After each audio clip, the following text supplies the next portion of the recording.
Hi ಎಲ್ಲರಿಗೂ ನಮಸ್ಕಾರ. Welcome to my YouTube channel. ಬನ್ನಿ ಇವತ್ತಿನ ವ್ಲಾಗು ಹೇಗಿರುತ್ತೆ ಅಂತ ನೋಡೋಣ. ಬೆಳಿಗ್ಗೆ ಬೇಗ ಎದ್ದೆ. ಎದ್ದಿದ ತಕ್ಷಣ ಮಳೆ ಹುಯ್ದಿತ್ತು. ಅದನ್ನ ನೋಡ್ತಾ ಇದ್ದೀನಿ. ಹಾಗೆ ಬೆಳಿಗ್ಗೆ ಎದ್ದಿದ ತಕ್ಷಣ ನಾನು ತಪ್ಪದೆ ಮಾಡೋ ಅಂಥದ್ದು ಅಂದರೆ ಕಿಟಕಿ ಓಪನ್ ಮಾಡೋದು. ಮರ್ತ್ಬಿಟ್ರೆ ಓಪನ್ ಮಾಡೋಕ್ಕಾಗಲ್ಲ. ಆದರೆ ಬೆಳಿಗ್ಗೆ ಟೈಮು ಒಂದೊಳ್ಳೆ ಗಾಳಿ ಬರುತ್ತೆ. ಅದಕ್ಕೋಸ್ಕರ ನಾನು ಓಪನ್ ಮಾಡ್ತೀನಿ. ಹಾಗೆ ಅಡುಗೆ ರೂಮಿಗೆ ಬಂದೆ. ಇವತ್ತಿನ ತಿಂಡಿ ನಾನು ಸ್ವಲ್ಪ ದೋಸೆ ಇಟ್ಟಿದ್ದೆ. ಅದಕ್ಕೇನೆ ಸ್ವಲ್ಪ ಕೊತ್ತಂಬರಿ ಚಿತ್ರಾನ್ನ ಮಾಡ್ಕೊಳ್ಳೋಣ ಅಂತೇಳಿ ಪ್ಲ್ಯಾನ್ ಮಾಡ್ಕೊಂಡಿದ್ದೀನಿ.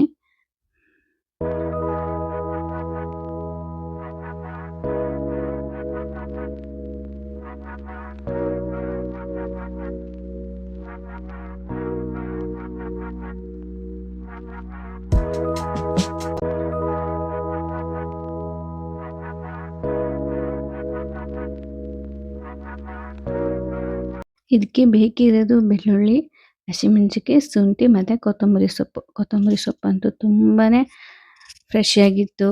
ಈಗ ಮಳೆ ಹುಯ್ದಿದೆಯಲ್ವಾ, ಕೊತ್ತಂಬರಿ ಸೊಪ್ಪು ಚೆನ್ನಾಗಿ ಸಿಗುತ್ತೆ.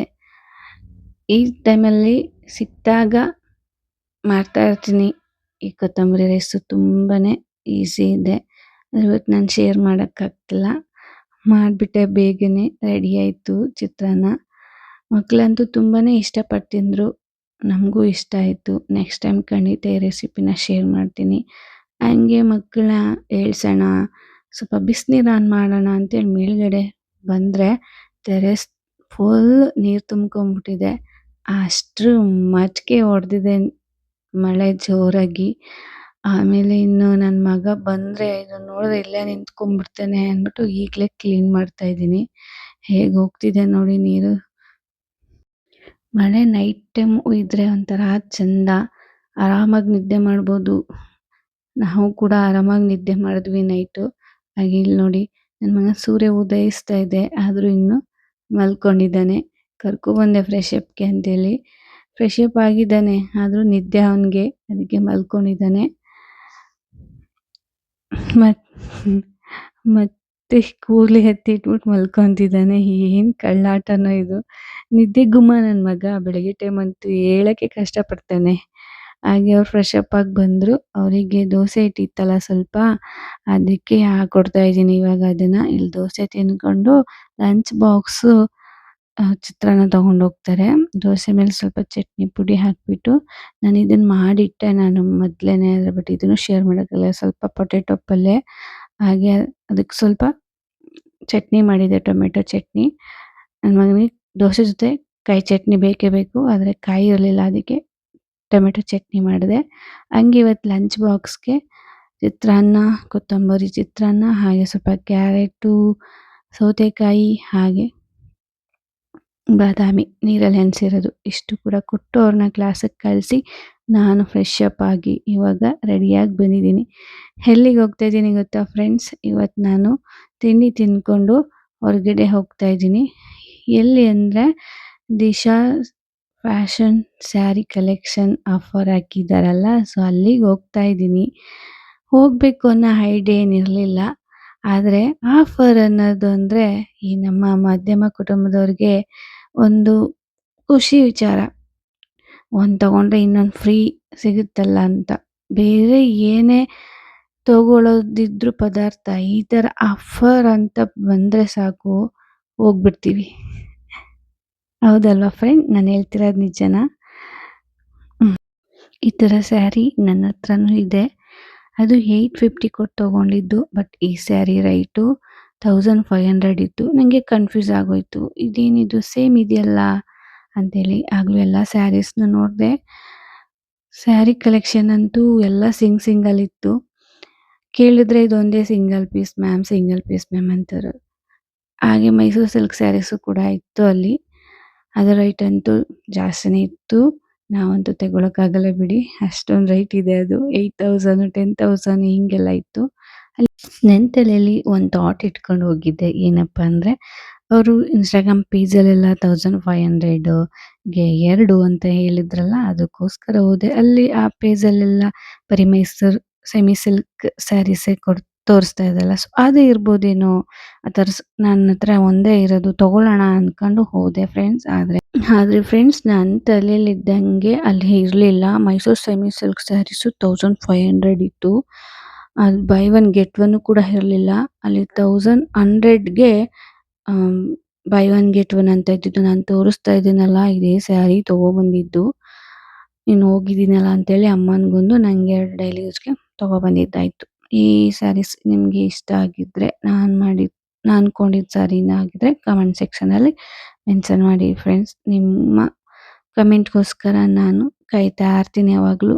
ಯಾವಾಗ ದಯ ತೋರಿಸಿ ಕಮೆಂಟ್ ಮಾಡ್ತೀರೋ ಗೊತ್ತಿಲ್ಲ. ಹಾಗೆ ಮಧ್ಯಾಹ್ನಕ್ಕೆ ಸ್ವಲ್ಪ ಮೊಟ್ಟೆ ಹುರಿದು ಚಪಾತಿ ಮಾಡ್ಕೊತಾ ಇದ್ದೀನಿ. ಈ ಥರ ಫೋಲ್ಡ್ ಮಾಡಿ ಒತ್ತಿ ಬೇಯಿಸಿದ್ರೆ ಚಪಾತಿ ಮಾತ್ರ ತುಂಬಾನೇ ಸ್ಮೂತಾಗಿ ಬರುತ್ತೆ. ಮಾಮೂಲಿ ಒತ್ತಿ ಬೇಯಿಸಿದ್ರೆ ಅಷ್ಟು ಸ್ಮೂತಾಗಿ ಬರಲ್ಲ.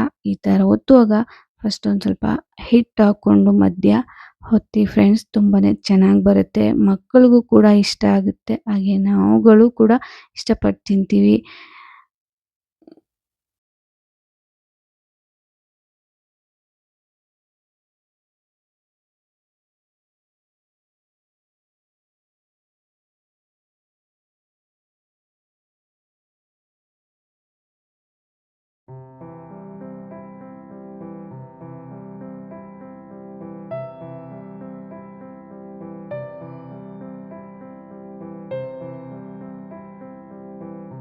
ತವಾ ಮೇಲೆ ಚಪಾತಿ ಹಾಕ್ಬಿಟ್ಟು ಆ ಕಡೆ ಈ ಕಡೆ ಗಮನ ಹರಿಸ್ಬಿಡಿ, ಮುಂದೆನೇ ನಿಂತ್ಕೊಳ್ಳಿ. ಯಾಕಂದರೆ ಚಪಾತಿ ಸೀದೋಗ್ಬಿಡುತ್ತೆ. ಈ ಥರ ಒತ್ತಿ ಬೇಯಿಸಿದ್ರೆ ಅಲ್ಲೇ ಮುಂದೆ ನಿಂತ್ಕೊಂಡು ಬೇಯಿಸ್ಬೇಕು, ಇಲ್ಲಾಂದರೆ ಸೀದೋಗ್ಬಿಡುತ್ತೆ. ಅದಕ್ಕೋಸ್ಕರ ಇದ್ರ ಮೇಲೆ ಸ್ವಲ್ಪ ಎಣ್ಣೆ ಇಲ್ಲ ತುಪ್ಪ ಹಾಕ್ಕೊಂಡು ಬೇಯಿಸ್ಕೊಳ್ಳಿ. ನಾನು ಅಲ್ಲೇ ನಿಂತಿದ್ದೀನಿ, ಆದರೂ ಸ್ವಲ್ಪ ಸೀದೋಯ್ತು. ಹಾಗೆ ಎಲ್ಲ ಡಿಶಸ್ಗೂ ಮ್ಯಾಚ್ ಆಗೋದು ಅಂದರೆ ಚಪಾತಿ. ಇದ್ರ ಜೊತೆಗೆ ಸ್ವಲ್ಪ ಸಾಂಬಾರಿತ್ತು ಚಪಾತಿ ಜೊತೆಗೆ. ಹಾಗೆ ಮೊಟ್ಟೆ ಹಾಕ್ಕೊಂಡು ಮಧ್ಯಾಹ್ನದ ಊಟ ಮುಗಿಸಿದ್ದಾಯಿತು ಫ್ರೆಂಡ್ಸ್. ಹಾಗೆ ಈ ಬೇಸಿಗೆ ಕಾಲಕ್ಕೆ ಅಂತೂ ಬಿಸಿಲಿದ್ದೇ ಇರುತ್ತೆ.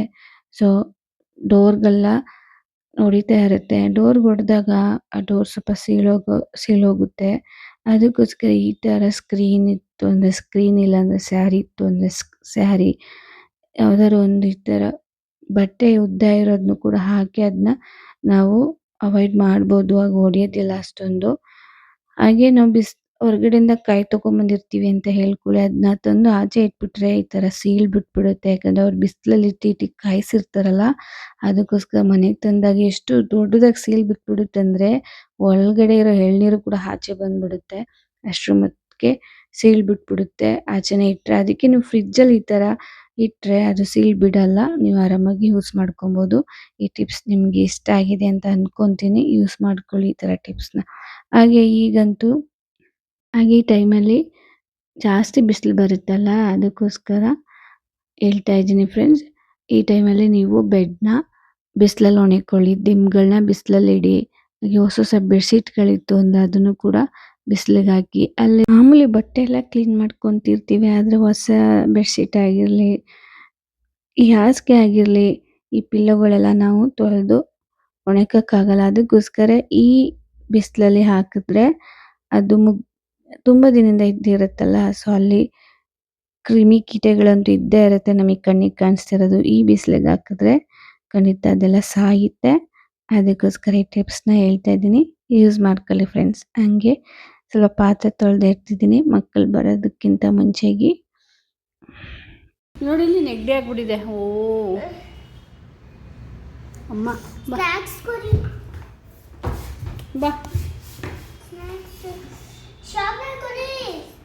ಮೇಲ್ಗಡೆ ಇದೆ ಬಾ, ಬಟ್ಟೆ ಬಿಚ್ಕೊಡ್ತೀನಿ ಬಾ, ಆಮೇಲೆ ಕೊಡ್ತೀನಿ ಬಾ. ಬಾ ಅಮ್ಮ. ಸ್ನ್ಯಾಕ್ಸು ಬಿಸ್ಕೆಟ್ ಸಿಕ್ಬಿಡ್ತು ಕುಶನ್ಗೆ. ಹಾಗೆ ಮಗನಿಗೆ ಹೇಳಿದೆ, ಮಗನೇ ನೀನೊಂದು ಸ್ವಲ್ಪ ಶೂಟ್ ಮಾಡು, ಅಕ್ಕನಿಗೆ ಹೇರ್ ಸ್ಟೈಲ್ ಮಾಡ್ತೀನಿ ಅಂತೇಳಿ ಅವನ ಕೈಲಿ ಮೊಬೈಲ್ ಕೊಟ್ಟು ನಾನು ಅವಳಿಗೆ ಹೇರ್ ಸ್ಟೈಲ್ ಮಾಡ್ತಾ ಇದ್ದೆ. ಈ ಹೇರ್ ಸ್ಟೈಲ್ ಅಂತೂ ಎಲ್ರಿಗೂ ಇಷ್ಟ ಆಗುತ್ತೆ ಬಿಡಿ, ಸ್ಟೆಪ್ ಜಡ. ಅದನ್ನ ತೋರ್ಸೋಣ ಇವತ್ತು ಅಂತೇಳಿ ಮಗನ ಕೈಲಿ ಮೊಬೈಲ್ ಕೊಟ್ಟಿದ್ದೆ, ಅವನೇ ಮಾಡ್ತಾ ಇದ್ದ. ಆ ಕಡೆ ಈ ಕಡೆ ಆ ಕಡೆ ಅಂದ್ಕೊಂಡು ಶೂಟ್ ಮಾಡ್ತಿದ್ದ.